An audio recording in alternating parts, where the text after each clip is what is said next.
Kalau ternyata penyebab dari banyaknya perempuan yang terjerat pinjol ini karena mereka ini jadi korban relasi domestik dari pasangan yang mengalami kesulitan hidup khususnya di finansial. Dan lo tau nggak kalau kebanyakan perempuan yang mengajukan pinjol atau terjerat oleh pinjol ini di usia produktif 20-40 tahunan. Dan seringkali juga bahwa perempuan ini seringkali dijadikan sebagai alasan begitu ya oleh suami mereka untuk mereka lepas dari tanggung jawab secara ekonomi. Akhirnya para perempuan ini terpaksa untuk mengambil langkah pinjol untuk tetap memenuhi kebutuhan sehari-hari mereka. Dan dosen hukum perlindungan konsumen Universitas Airlangga ini Dr. Ria Setiawati mengatakan bahwa dominasi perempuan sebagai peminjam pinjol disebabkan beberapa faktor. Salah satunya adalah beban ekonomi yang ditanggung karena dia punya beban ganda. Nah, kurangnya literasi keuangan ini juga menjadi salah satu faktor. Juga akses terhadap lembaga keuangan perbankan atau lembaga keuangan formal ini juga turut memperparah kondisi ini. Jadi ada data lain dari OJK ini menunjukkan bahwa di tahun 2024 ini literasi keuangan perempuan ini sebetulnya masih lebih tinggi ya dibandingkan dengan laki-laki, yaitu 66,75% dibandingkan dengan laki-laki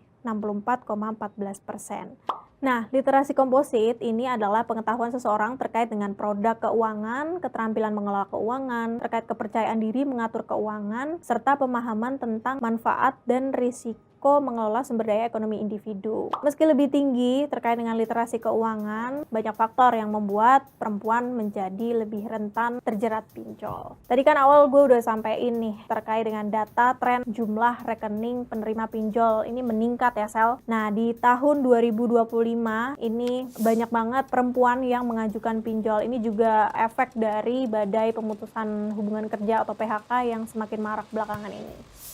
Dari obrolan gue sama Deputi Kesetaraan Gender Kementerian Perlindungan Pemberdayaan Perempuan dan Anak bilang bahwa alasan kenapa perempuan lebih banyak mengajukan pinjol karena mereka punya peran ganda sebagai istri dan orang tua tunggal yang harus mencukupi kebutuhan keluarga. Ya ada juga sih yang buat gaya hidup, tapi sebenarnya nggak sedikit juga yang menggunakan pinjol ini sebagai modal untuk merintis usaha. Data dari OJK juga menunjukkan bahwa penyaluran pinjol ke sektor produktif ini pada Februari 2025 mencapai 7,6 triliun atau setara 28,25% dari total pembiayaan yang disalurkan. Nah, ini artinya banyak pinjol yang juga memberikan manfaat bagi para perempuan dalam mengakses produk keuangan. Tapi, ini juga bisa jadi beresiko ketika penggunaannya tidak disertai pemahaman atau literasi keuangan.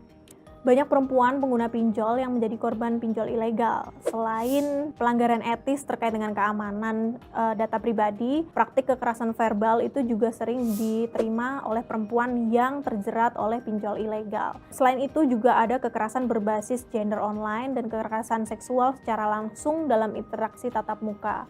Juga bisa dialami oleh perempuan yang terjerat oleh pinjol ilegal. Komnas Perempuan ini juga mengangkat isu tersebut dalam kerangka Konvensi Anti Penyiksaan alias Conventions Against Torture, Cruel and Inhuman Treatment atau CAT.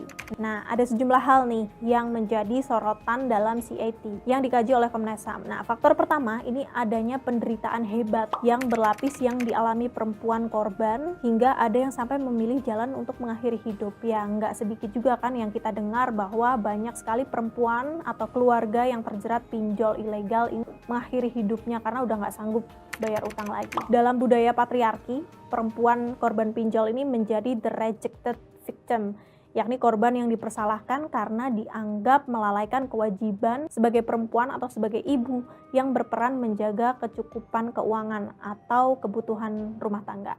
Di sisi lain, lembaga negara penerimaan, pengaduan, dan penegakan hukum ini juga turut menyalahkan perempuan di tengah desakan ekonomi untuk memenuhi kebutuhan sehari-hari. Penderitaan psikis perempuan korban pinjol ini akhirnya menjadi semakin dalam. Faktor kedua, adanya perlakuan yang merendahkan martabat manusia dan perlakuan yang tidak manusiawi dengan teror. Nah, ini biasanya ditemukan waktu penagihan-penagihan nih. Nah, ancaman penyiksaan psikis dan juga ekonomi ini juga sering didapat oleh para korban dan dipermalukan, serta pemiskinan akut yang mengakibatkan korban ini mengakhiri hidup atau ingin bunuh diri.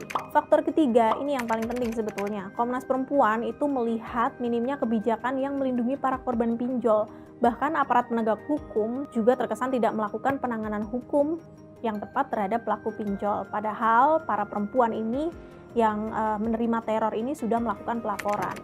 Dan pemerintah ini juga terkesan lamban dalam menjatuhkan sanksi terhadap perusahaan pinjol. Padahal bagian yang penting untuk perlindungan pengguna layanan adalah kewajiban perizinan usaha, laporan berkala atau audit, dan penjatuhan sanksi mulai dari administrasi, denda, sampai dengan pencabutan izin.